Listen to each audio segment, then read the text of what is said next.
Welcome to the Greenfield Report with Henry R. Greenfield, your gateway to understanding today's geopolitical landscape. With 50 years of experience across 10 countries, Henry shares expert insights on world affairs, offering practical solutions and engaging guest perspectives. Dive into the Greenfield Report for lively discussions on the issues that matter. This is Henry R. Greenfield reporting from Singapore on the other side of the world from the United States, which is facing an off-year election. This off-year election is far more important than most people would think. In fact, there's a few governors' races which will tell if the United States is continuing to be a divided country or if there will be any chance at reconciliation between the red states, which Trump is constantly helping and working on behalf of, and the blue states, which he is increasingly seeing as the enemy. And those are his words, not mine. If you look at a few of the key races, the one in New Jersey with Mickey Sherrill, it looks like a woman centrist, center-left, will win that race. That will keep that in the Democratic side. Similarly, in Virginia, Abigail Spanberger, a former CIA agent and again a centrist on the left, who is currently a congressperson, is expected to win handily. These two victories, as well as what looks like to be Proposition 50 in California, having an overwhelming victory in terms of the redistricting, which required a special election to change the Constitution, temporarily that is, with several provisions for the future to move it back to a nonpartisan selection for congressional seats, but for the moment would give the Democrats almost another sure 5 seats. This is all part of the arms battle that Donald Trump has pushed and fostered. Regardless of what the Republicans would like to say of the past history of gerrymandering of the Democratic Party, I have answered this in several places, in several forums, including on Quora. And what is that? The Democratic Party in the past was not actually just a Democratic Party. It was a combination of two areas of the United States. The South, meaning the former slave states, who became the Democratic stalwarts in those areas, but they were really what we would call Dixiecrats. These were people who were pro-KKK and definitely pro-segregation. The South has a long and sordid history in that area, and the Democrats took advantage of that in the North in order to make coalitions which would put their presidential candidate into office. The most noteworthy, of course, was FDR, Franklin Delano Roosevelt, in 1932, where he used the combination of the Southern States Democrats and the Northern States Democrats in order to have an overwhelming victory. That worked for many, many decades until the 1960s when Lyndon Baines Johnson, with his Voting Rights Act and other changes to the Constitution, ultimately changed the entire voting patterns in the United States and created what we now know as the red states versus the blue states. The blue states had also been characterized by very strong Republican moderates, as well as, of course, your traditional Republican, let's just call them capitalists, meaning that people who were rich or conservative and definitely Protestant were aligned against the Democrats. Gradually, the Democrats won over all of these states, and they became configurations such as the Blue Wall, which is Minnesota, Wisconsin, Illinois, and Michigan, as well as Pennsylvania, which would almost always vote for Democrats for the last 50 years until Trump broke that pattern in 2016.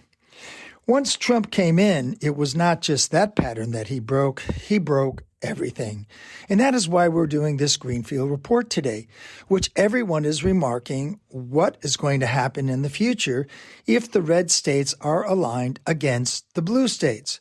There's actually talk of the United States breaking up, and we have written extensively about this in what we call the three blocs, meaning a Midwest bloc of blue states, the New England and East Coast bloc of blue states, which can go all the way down, definitely to Maryland and Virginia, and could reach possibly North Carolina, with Georgia being a possible addition but does not conform to the bloc. And then, of course, there are the western states, a clear bloc led by California, which can easily extend to Oregon, Washington, Nevada, New Mexico, the purple state currently of Arizona, which I might remind you has a Democratic governor, as well as 2 Democratic senators, even though the state had been considered traditionally a Republican state, but through migration and also changes in demography, meaning Hispanics, it has become much more in play for the Democrats, meaning exactly that Joe Biden won in 2020, whereas Kamala Harris, who was not considered to be as strong a candidate, lost decidedly in 2024. And then, of course, you add into that Colorado, and again, as I said, New Mexico, which forms a very strong Western bloc. In between, you have the Plains states, which the Democrats have almost definitely, when it comes up to, let's say, Montana or the Dakotas or Wyoming, and then all the way down to Texas, which, as we have noted over and over, is a net benefactor from the federal government, as well as a place for a lot of billionaires to move their business from California to Texas. The red states, though, are still the traditionally former states of the Confederacy, the Old South, the slave states, and now they have adopted a very strong gerrymandering to cut out, and this is really important in this Greenfield report to remark upon this, to cut out the minorities, specifically blacks, but also Latino Hispanics. What does that mean? 92%, according to the census statistics, 92% of the migrants and population growth in Texas in the last 10 years have been minorities, and almost all of those are black and Hispanic. Similarly, we'll find 81% in Florida in terms of the increase in population, which is significant, again, minorities and Hispanics. When you move around the region, if you look at the entire South, some states, it's over 100% of the increase in population is due to black remigration coming back from the North, where they had the Great Migration in the 30s and 40s and 50s, and they are returning to the South, where they feel much more comfortable in terms of their long-term association with the United States.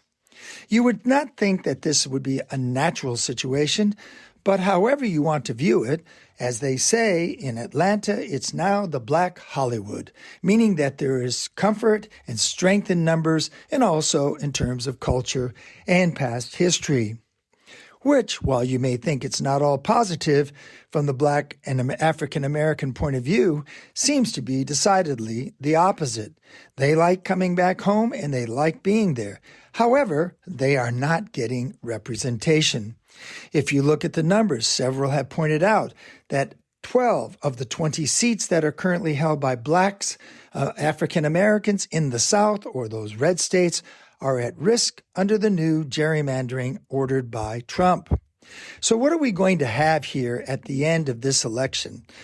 I cannot predict the outcome tomorrow, although I do believe that the Democrats will hold those states.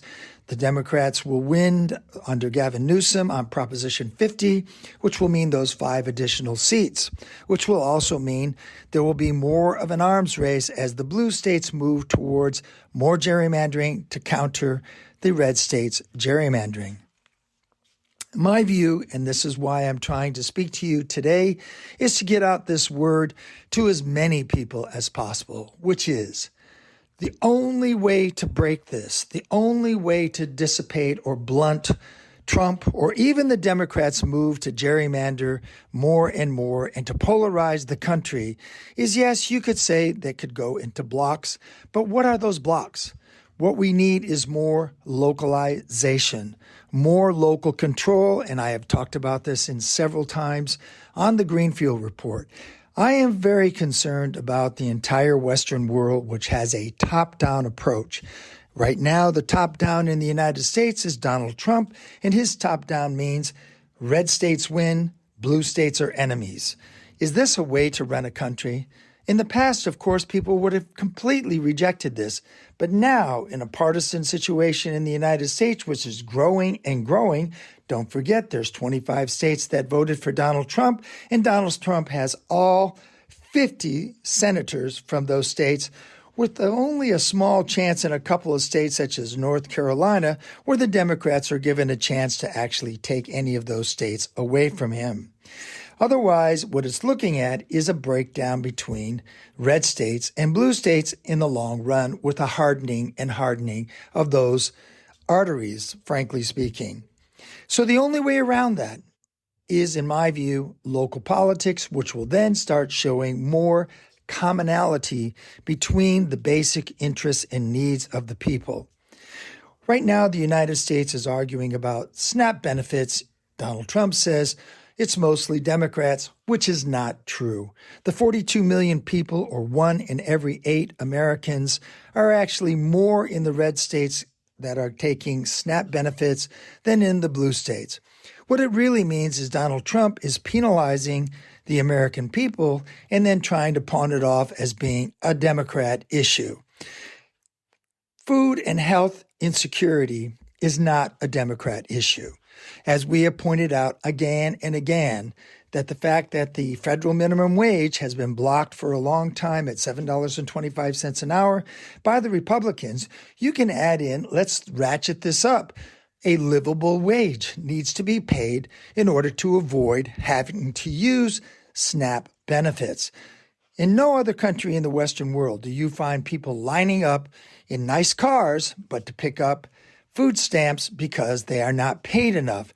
And people's interests and their priorities, you could say, are not in a correct manner. What does that mean? It means that, well, why would you spend money on a nice car when you need to have food? Well, this is the United States. And the United States, just like France, has adopted a benefit culture. We need to move away from the benefit culture. We need to move away from using SNAP as a cudgel for both sides to say, well, we don't want people starving, and the other side saying, well, too bad, you're a Democrat. Similarly, for Medicaid, there are all kinds of lies. I listened yesterday to a Hoover Institute 3 historian report, and they kept saying over and over that Medicaid benefits are hardly being touched, and those are only being for the increase that has happened during the Biden years. It doesn't matter when the increase happened in terms of people on Obamacare and Medicaid. What the reality is that 4.2 million Texans were added during that period of time up to today. That gives you an idea that the reality is that Medicaid increases are much more of a concern for red states, but they are completely ignoring this.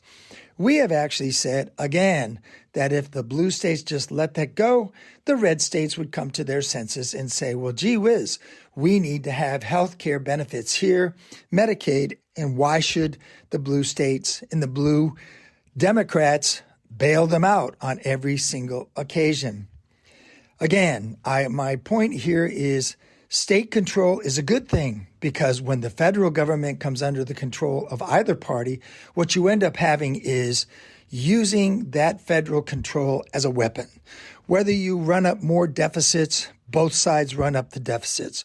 Whether you put in more in the military, there's an argument about that. And in previous Greenfield reports, we have noted how easy it would be to cut that $1 trillion down to about $600 million by eliminating a lot of waste. There is no waste that is being eliminated right now. It is just nothing more than payoffs, and a lot of that comes from the red states. So in the end of the day, the only way forward, in my view, is state control and local control. And both of those need to be focused on the needs of the people locally. If Texas decides that they do not want to help their people, well, then people should be moving from Texas to a blue state. That is the reality. Right now, it has been moving the other way. Why is that? Because Texas will provide all those federal benefits, and at the same time, employers can pay a lower amount. That means that the employers, such as Walmart and several of the large defense contractors, can pay below a livable wage, including Amazon, by the way. And at the same time, those employees can have access to federal benefits, such as SNAP and Medicaid. You'll note that in the end of the day, nobody is talking about what we talk about on the Greenfield Report all the time, and that is cutting costs. Costs are the problem that the American government has and the American people have, which is similar in many other countries in the Western world. But in the United States, cost in medical is, of course, the biggest concern of all. Nobody wants to tackle the hospital corporations. Nobody really does anything with big pharma. Nobody really talks about the excessive fees that are charged throughout the entire system and the up to 1/3 of the cost that can be eliminated by eliminating duplication and allowing the United States government to actually negotiate with all of big pharma and remove all of those in-between guys, including insurance companies that are taking out not billions, but hundreds of billions a year.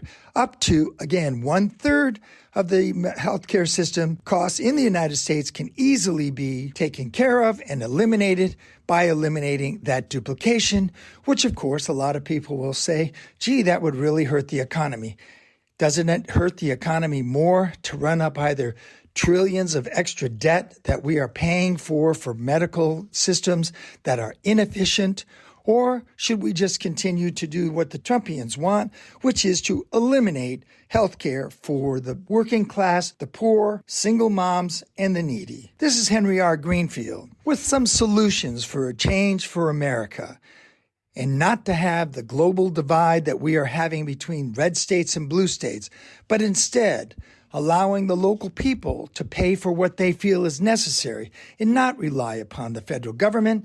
That means taxes go down, including for blue states. And if they want to raise taxes locally in order to provide those benefits, then let them do it. If the red states are saying, no, we don't want to give those benefits to people, well, then people can move from those red states back to the blue states to where they can get paid a living wage as well as jobs and health care that is conformant with their need. Signing off from sunny Singapore, where their government works much better than the United States.